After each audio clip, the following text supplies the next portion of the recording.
you know. So I was, but not just for myself, for everyone, for all artists. It was kind of a major ruling, and thank God it went that way. Well, thank God it also was public, like with that song and the lawsuit around the song, you having to change the name of the song.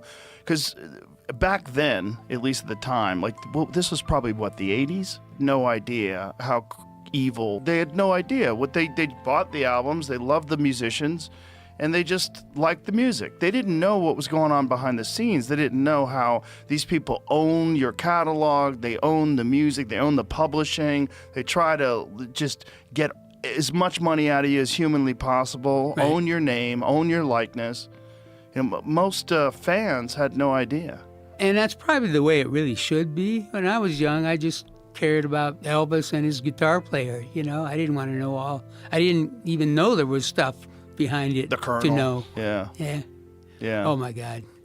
Right, I picked a good one there, didn't I? Yeah, that's the a real Colonel good one. was evil. That's just too bad. Another similar situation. Like there's a lot of these great artists like Prince.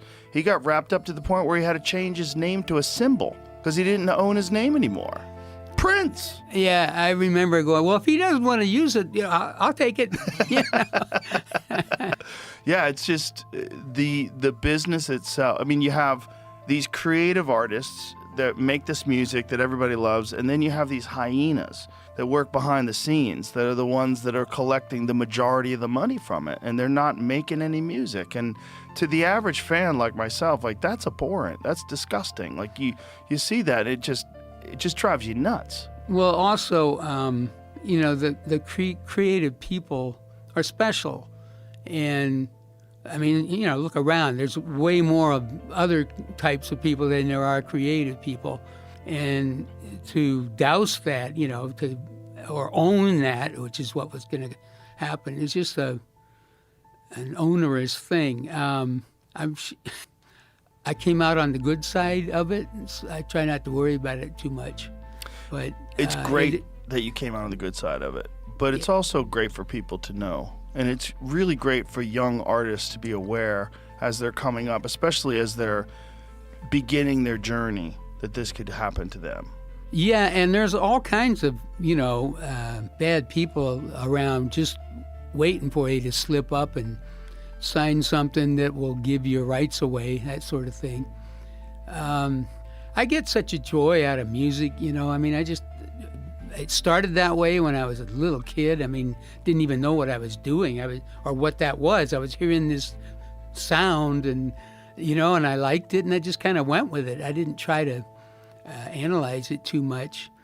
And of course, later with all the things, you know, the different roads you go through trying to get to someplace, happily, I still get that same joy. I mean, I'm just so glad. You know, a lot of this, of course, is from the care of my wife, Julie. If I hadn't met her, I probably would be dead. Simple as that. Really? Yeah. Wow. Why do you think you'd be dead? I didn't see any way out. You know, I was really abusing myself, alcohol mostly.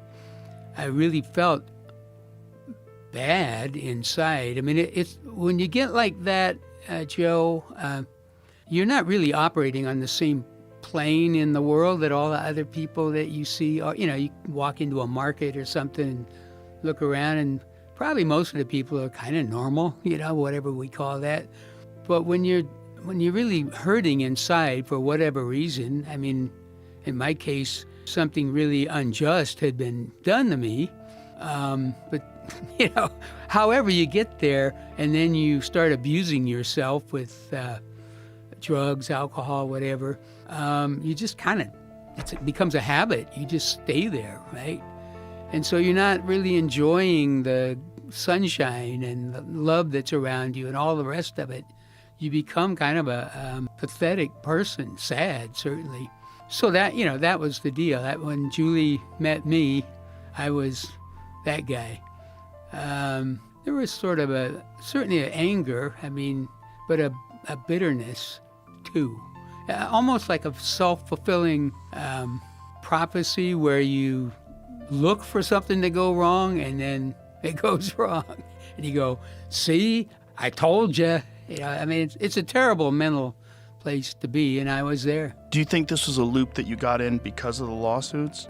Oh, yeah. It did that. It really just got you that hard. Well, there was more than one lawsuit, but the betrayal by the people in my band, I just told you about a very evil man, right? Yeah.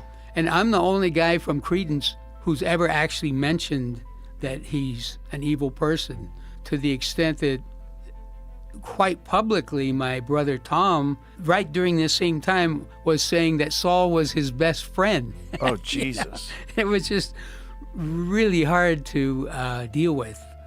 The other two guys in the band were kind of just more cowardly about it. They just never spoke up. Just kind of, give me the money and, How the fuck was your brother saying that guy was your best friend while he was suing you?